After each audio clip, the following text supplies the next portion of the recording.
A human life is always worth more than the information you try to protect.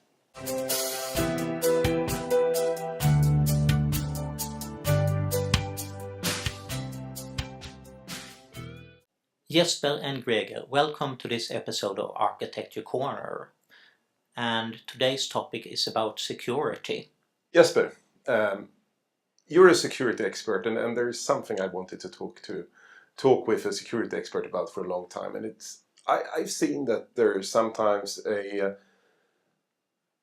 problem where security measures lead to other risks, and security is about minimizing risks. But sometimes the physical security or information security takes precedence over other risks and creates moral hazards. I'll give you 3 examples. First, we have the situation with the Pope.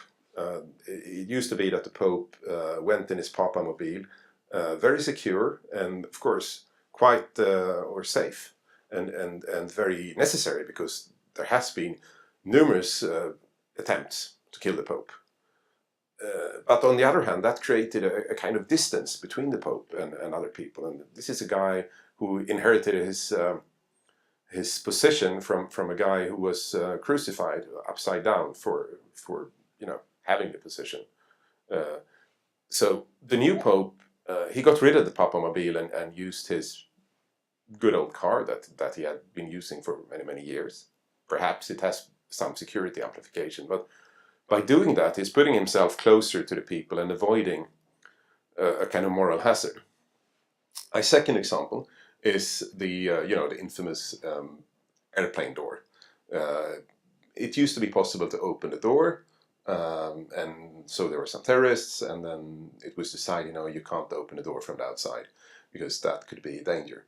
And then what happened is that this security measure prevented someone from doing another security measure, which was to stop the pilot from doing a stupid thing.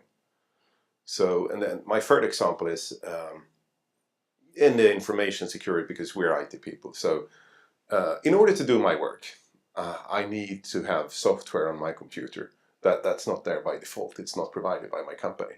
But according to Swedish law, installing anything on my computer is illegal, and it can lead to up to 2 years in prison for cyber crime. It's a very interesting example that you bring up. When we look at the ISO definition of security, we look at confidentiality, integrity, and availability. Those 3 conflict quite often when we look at different types of security measures. And then you have personal protection, that's named safety. Confidentiality is about protecting information, making sure it's not disclosed to anyone that shouldn't have access to it. Integrity about information being right, or security measures being right. And availability is, of course, making sure that the systems or the process is available during the course of the action you need to do. Taking the airplane door, for example, where there you have a conflict between integrity and availability. In the integrity of the plane, that you need to make sure that someone could steer it and not do anything stupid. And availability, we need to make sure that the plane is possible to steer. Quite often, when you look at different types of security measures and how to solve it, you tend to use one or 2 or 3 of the security measures and try to find a balance between them. Quite often people fail at this and start overprotecting for, like example, confidentiality. I had a really interesting example at one client where they spent a lot of money on confidentiality, and it turned out that the information should be public, and they spend nothing at all at availability. I found that doing an information classification often helps. Some information is meant to be public, as you said, and some information is meant to be, not really meant to be public, but who cares if it gets out, and some information you never want to disclose. And somewhere in between there is some information that, like if we're making a bid, we want to keep our calculations secret, at least until we have made the bid. And after that, if we win, it's not asked for to have it spread. But if it did happen, it's not really that much of a big deal. From that point of view, looking at how we protect information today, we quite often use role-based access controls, and the problem with those is that they are hard to manage over the course of time.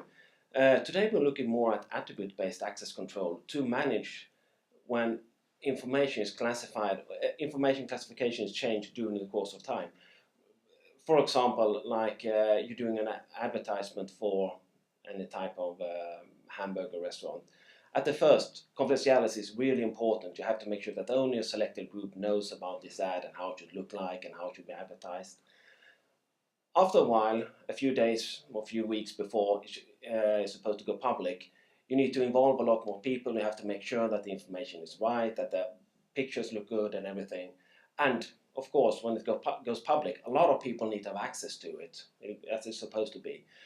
The problem with role-based access control is that it's hard to manage. Attribute access control manages this in a lot better.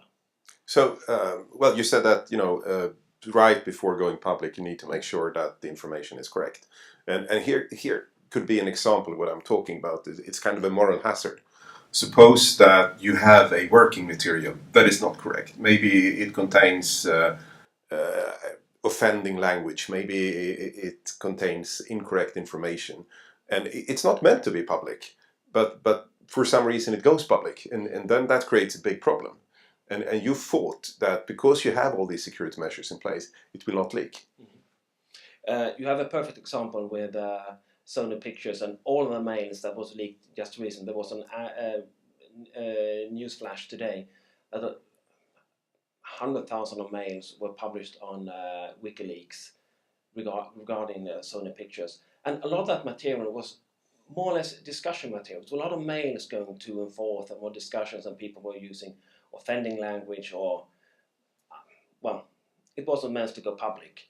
And there's quite interesting, because WikiLeaks says that the public has a right to know about this. And when it comes to information classification, the problem is quite often that you don't do an information classification, and if you do it, you don't take appropriate actions for different types of information classes. So a good rule that someone gave me was that information will leak, and make sure that if you don't want to see it in court or in the newspaper a few years from now, don't put it in your computer. Well, sort of. Today we're using everything for our computers, but what I'm kind of looking at when I do information classification programs, sometimes I ask, could we do this? Do we need to sort every type of document, every mail we have? And my answer is quite frankly, no, you don't. You just need to classify it as should not be disclosed to anyone, so it's the highest information class. And after that, when you produce new information, you classify it and put in it with appropriate security controls. But in the first place, manage it as it is very sensitive material. I worked with a client who took confidentiality quite seriously, and they had 2 email systems. They used Lotus Notes for internal emails, and there it was possible to send attachments and so on. And they used Outlook and Exchange for external emails, and there you could not send attachments, and only approved people had access to that. And I've only seen that in one place, but I guess that could be a solution. It's a solution, it's not the best solution. Today we're looking more at rights management systems and if security systems that actually looks at the information in the mail, in the documents, and classify it, should this be allowed to leave the organization. Problem today is that, what is my organization? Where are my boundaries? The old firewall is dead. It's been dead for several years.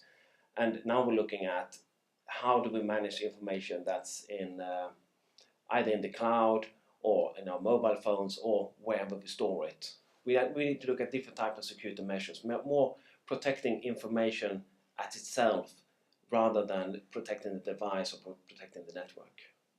So going back to my original question, the moral hazard that can be created by too much security or the wrong security, and you're saying that because the world is so complex now, it is very hard to do things right if you're not an expert.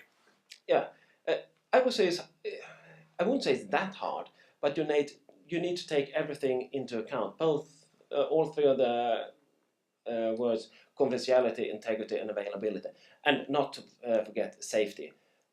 When at the end of the day, you need to protect people rather more than the information. A life is always worth a lot more. Thank you very much for being a guest at this episode of Architecture Corner, and hope to see you again. Thank you.